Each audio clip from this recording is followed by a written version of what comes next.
Welcome to our channel. আজকে একটা crispy চটজলদি ইভিনিং স্ন্যাক রেসিপি শেয়ার করছি। খুবই অল্প সময়ে বাসায় থাকা উপকরণ দিয়ে একদম পারফেক্ট। ইভেন আপনার বাসায় যদি কেউ আসে, আপনি বসিয়ে রেখে 10 মিনিটের মধ্যে এই রেসিপিটা তৈরি করতে পারবেন। তো চলুন কথা না বাড়িয়ে শুরু করা যাক। এখানে আমি 2 কাপ অল পারপোজ ফ্লাওয়ার নিয়ে নিয়েছি। তো এখানে আমি 1 কাপ দিলাম, আরও 1 কাপ অ্যাড করব। তো আরও 1 কাপ অ্যাড করে দিচ্ছি এবং তার সাথে হাফ টেবিল স্পুন লবণ এবং 3 টেবিল স্পুন কুকিং অয়েল।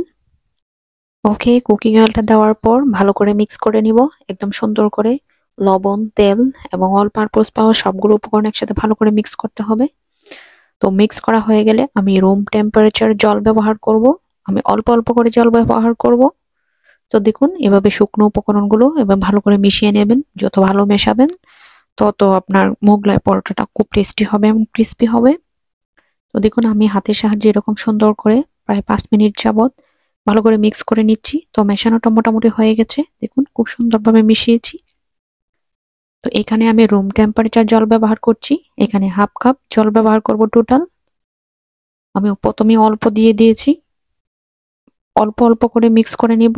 তো দেখুন, আমার ডোটা মোটামুটি হয়েছে, জলের পরিমাণ ঠিক আছে। এখন ভালো করে জাস্ট মিক্স করব। তো আমি হাফ কাপ জল ব্যবহার করেছি। এখন ডোটা আমার তৈরি হয়ে গেছে। 10 মিনিটের জন্য রেস্টে রেখে দেবো। তো একটা প্লেটের সাহায্যে ঢেকে 10 মিনিটের জন্য সাইডে রেখে দিচ্ছি এবং আমি বাগানে চলে যাচ্ছি। একদম ফ্রেশ এখানে ধনেপাতা নিয়ে নিব। এগুলো হচ্ছে আমার বাগানের একদম ফ্রেশ ধনেপাতা। তো আমি এই মোগলাই পরোটাটার জন্য এখানে হাফ কাপ ধনেপাতা কুচি নিব, 1 কাপ নিব পেঁয়াজ কুচি এবং 5 থেকে 6টি কাঁচা লঙ্কা এবং সাথে নিব 1 টেবিল স্পুন চাট মশলা। অবশ্যই চাট মশলা ইউজ করতে হবে, আদারওয়াইজ মোগলাইয়ের যে টেস্ট সেটা আপনারা পাবেন না। আর চাট মশলায় বিশেষ করে একটু লবণ থাকে, সো এখানে লবণের পরিমাণটা একটু কম দিতে হবে। তো আমি এখানে হাফ টেবিল স্পুন লবণ দিয়ে দিয়েছি। আপনারা টেস্ট অনুযায়ী লবণটা ব্যবহার করবেন এবং আমি এখানে ভালো করে মিক্স করে নেব হাত দিয়ে। একটু ভালো করে মিক্স করতে হবে যেন ঝাল ঝাল একটা ফ্লেভার বের হয়ে আসে এখান থেকে। এবং 3টে ডিম ব্যবহার করব। আমি এখানে হাঁসের ডিম নিয়ে নিয়েছি, আপনারা মুরগির ডিম ব্যবহার করতে পারেন। তো আমার হাঁসের ডিমটা ভালো লাগছে, সেই জন্য আমি চেষ্টা করছি হাঁসের ডিম দিয়ে আজকে মোগলাই পরোটাটা বানিয়ে আপনাদের সাথে শেয়ার করব।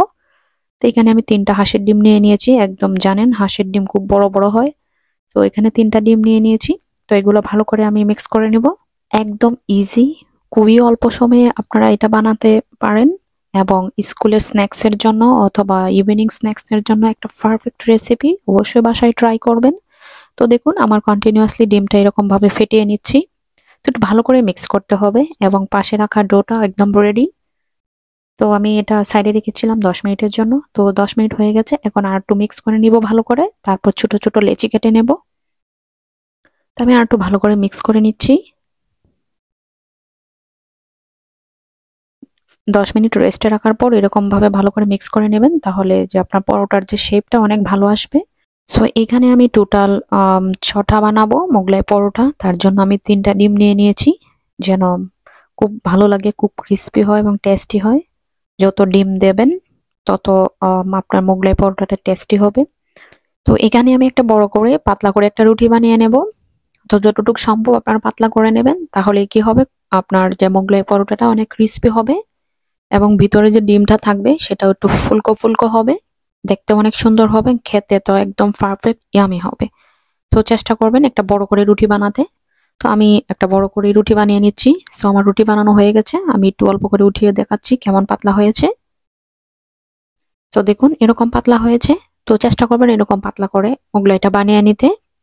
আর ডিম যখন অ্যাড করবেন, ডিমটা দেওয়ার সাথে সাথে আপনাকে পরোটাকে ফোল্ড করতে হবে, আদারওয়াইজ কি হবে, যদি কোনো লিকিং টিকিং হয় তাহলে লিকিং দিয়ে বের হয়ে যাবে। সো আমি এভাবে ডিমটা দিয়ে তারপর একটু স্পুনের সাহায্যে একটু ছড়িয়ে দিচ্ছি, তারপর আমি ফোল্ড করব। তো আমি 2 হাতের সাহায্যে এভাবে ফোল্ড করে নিব। তো আমি ভালো করে ফোল্ড করে দিচ্ছি যাতে কোনো প্রকারের লিকিং না থাকে এবং একটু ডিমের প্রলেপ দিয়ে ভালো করে আটকিয়ে দেব। ওকে, এক সাইড ফোল্ড করা হয়ে গেছে এবং অন্য সাইডে সেম প্রসেসে হালকা করে চেপে দিব। ওকে, এখন সাইড দিয়েও সেম প্রসেসে আমি আবার ফোল্ড করে নিচ্ছি এবং আলতো আলতো করে একটু প্রেস করে দিতে হবে। ওকে, একদম রেডি হয়ে গেছে। সেম প্রসেসে আমি আবার একটু প্রেস করে দিচ্ছি। একদম রেডি টু ফ্রাই। তো এখন চুলায় চলে যাব। চুলায় আমি একটা প্যান বসিয়ে দিয়েছিলাম। ওকে, চুলার এখন একদম লো মিডিয়াম হিটে আছে। সো এইরকম লো মিডিয়াম হিটে চেষ্টা করবেন মোগলাইটাকে ভেজে নিতে, তাহলে খুবই ক্রিস্পি হবে এবং উপর থেকে একটু তেল ছড়িয়ে দেবেন, তাহলে আরো ফুলকো ফুলকো হবে। একদম ক্রিস্পি করার জন্য অবশ্যই আপনাকে মিডিয়াম হিট ব্যবহার করতে হবে, মিডিয়াম লোতে রেখে। আর যদি আপনি হাই হিটে মোগলাইটাকে ভেজে নেন তাহলে তেমন বেশি ফুলকো ফুলকো হবে না এবং ক্রিস্পিও হবে না। তো আমি একদম মিডিয়াম লো হিটে রেখে মোগলাইটাকে ভেজে নিচ্ছি। তো এক সাইডে দেখুন ব্রাউন কালার হয়ে গেছে এবং অপর সাইডে আমি সেম প্রসেসে ব্রাউন কালার করে নিব। তো দেখুন কেমন ফুলকো হয়েছে, একদম লোভনীয় হয়েছে দেখতে। তো দেখুন একদম পারফেক্ট হয়ে গেছে। এখন একটা প্লেটে আমি উঠিয়ে নেব। তো আমি একটা কিচেন টাওয়েল বিছিয়ে নিয়েছিলাম, তো এর উপরে আমি দিয়ে দিয়েছি। সো আরেকটা এরকম প্রসেসে মেক করে নিচ্ছি।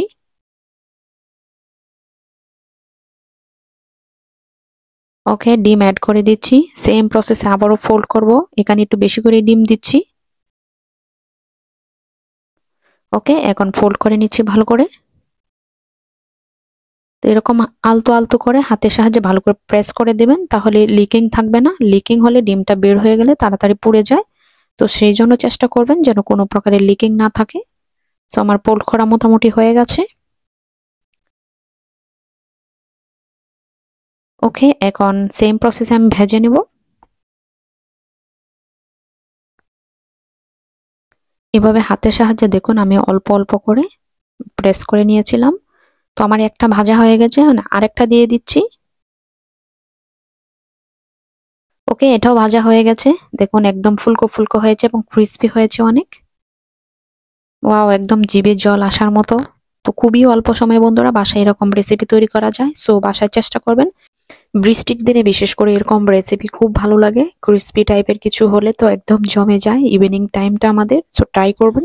সো বন্ধু বান্ধব থেকে শুরু করে চটজলদি যদি কোনো আত্মীয় স্বজন আপনার বাসায় এসে পড়ে, তো অল্প সময়ে আপনার এরকম রেসিপি তৈরি করে তাদের জন্য সারপ্রাইজ দিতে পারেন।